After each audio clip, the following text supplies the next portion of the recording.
Adventure Kids, it is so great to see you this morning, and I can't wait to share today's Bible story with you. I think you're really going to like it. Hi, Pastor Steve. Oh, hey Pascal, what happened to your arm? Oh, well, I got stuck. Stuck? Yeah, like really stuck. I was exploring a part of the church that I've never been before, and I found a hole under the stage. So I squeezed in to see where it would lead. But when I tried to get out, my arm got stuck. Oh no, that must have been really scary for you. It was. I felt so alone. I didn't know how I was going to get free. Oh, well that reminds me of today's Bible story. It was about the prophet Jeremiah, and he got stuck. Really stuck. But you know what? He wasn't alone. He wasn't? Nope, God was with him. In fact, that's our Bible point for today. God sticks with us when we're stuck. Oh, I can't wait to hear the story. All right, so let's jump right in and find out what happens.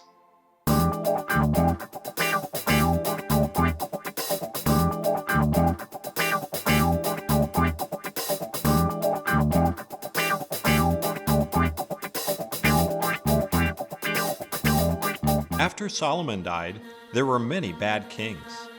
They and God's people forgot about God and God's rules. God's messengers in Old Testament times were called prophets. God told each prophet what to say. Even when God's people did not want to hear the message, the prophet had to tell them God's message. God sent prophets to warn them. Stop sinning and trust the one true God. One of God's prophets was Jeremiah. God told Jeremiah, "Before I formed you in the womb, I knew you.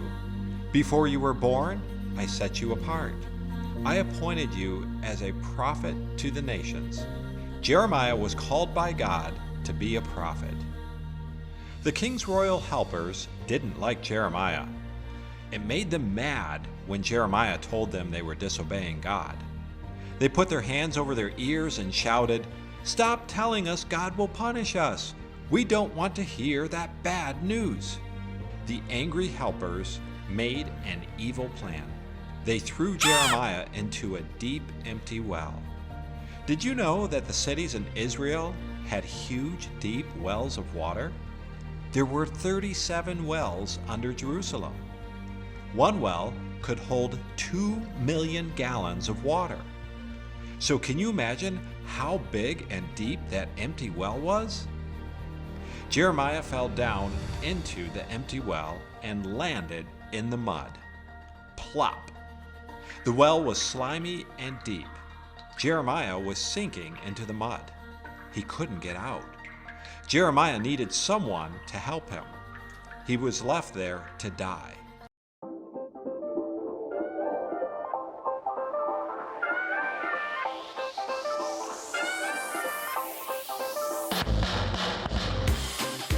What did one eye say to the other eye? Something between us smells. That there was funny. What do you call a pig that does karate? A pork chop. You know you like that one. That was funny. Very Funny.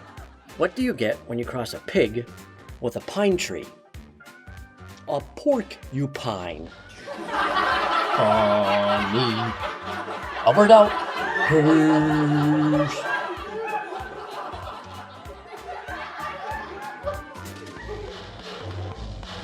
They put their hands over their ears and shouted, "Stop telling us God will punish us. We don't want to hear that bad news." The angry helpers made an evil plan.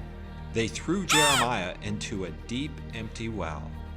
Did you know that the cities in Israel had huge, deep wells of water? There were 37 wells under Jerusalem. One well could hold 2 million gallons of water. So can you imagine how big and deep that empty well was? Jeremiah fell down into the empty well and landed in the mud. Plop! The well was slimy and deep. Jeremiah was sinking into the mud. He couldn't get out. Jeremiah needed someone to help him. he was left there to die.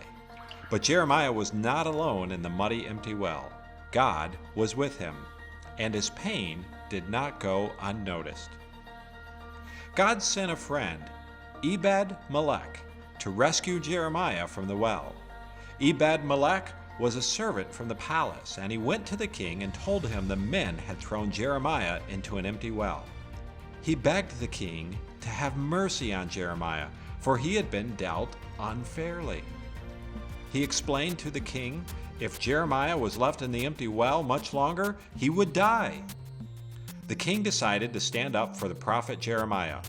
The king gave an order that Ebed-Melech would take 30 men to help pull Jeremiah from the empty well.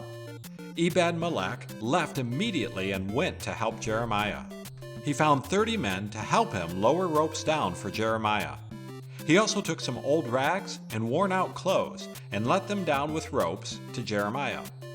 Ebed-Melech told Jeremiah to put his old rags and worn-out clothes under his arms to pad the ropes.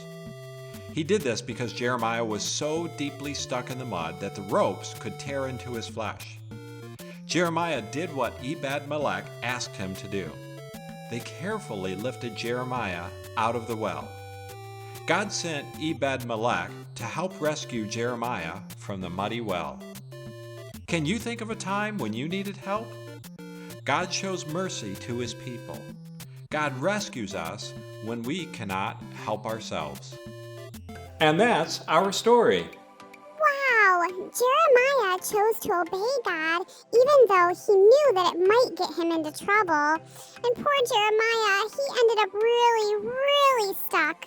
It must have been scary being all alone in the bottom of that deep well. But he wasn't alone, was he? No, God was with him, and God sent Jeremiah's friend to help him out of the well. That's right. God is always with us, even when we find ourselves in a situation where we feel stuck and we don't know what to do or how to get out of it. God sticks by our side. And that's our Bible point for today. So, Pascal, how did you get free? Well, my neighbor Chester heard my squeaks for help and came to my rescue. He was able to wiggle my arm out and then got me a Band-Aid where it got scraped. Well, I'm glad you had a friend who could help you out, but I do want you to be more careful when you're exploring the church, okay? You got it, Pastor Steve. All right, have an adventurous week, everyone.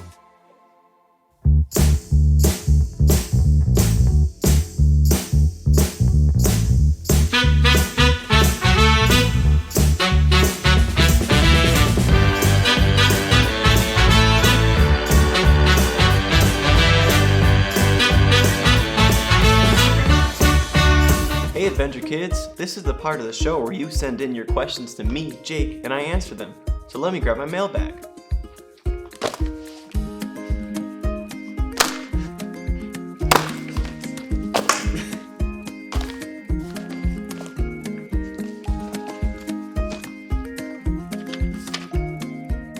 Hi Jake, if God can use other people to help me when I'm stuck, can God use me to help other people too? From Hannah. That is an awesome question. And you're right, God does use other people to help us. For example, God gave you parents to love and care for you. God gives you good friends to enjoy spending time with, and teachers to help you grow. So how can God use you to help others when they feel stuck? Well, the best way is to simply listen to God. I find it helpful whenever I walk into a room to just ask God, is there anything you want me to do? Help me to see the things that you see, God. And sometimes God will give me a thought or a feeling in my heart, like talking to someone who seems alone, or helping someone who needs a hand. If you keep asking God that question, what do you want me to do? You'll be amazed at how many opportunities you have to show God's amazing love.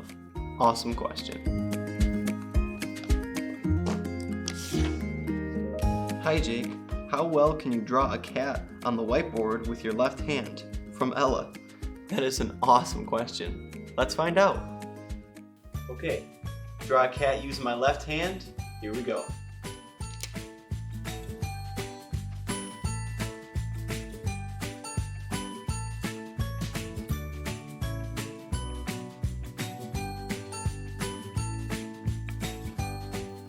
Hey, not bad. I might even keep it as a pet. Hey there, Mittens. So remember, if you have a question for me, Jake, just go to the website takeawaywithjake.com and I'll be happy to answer your question right here on the show.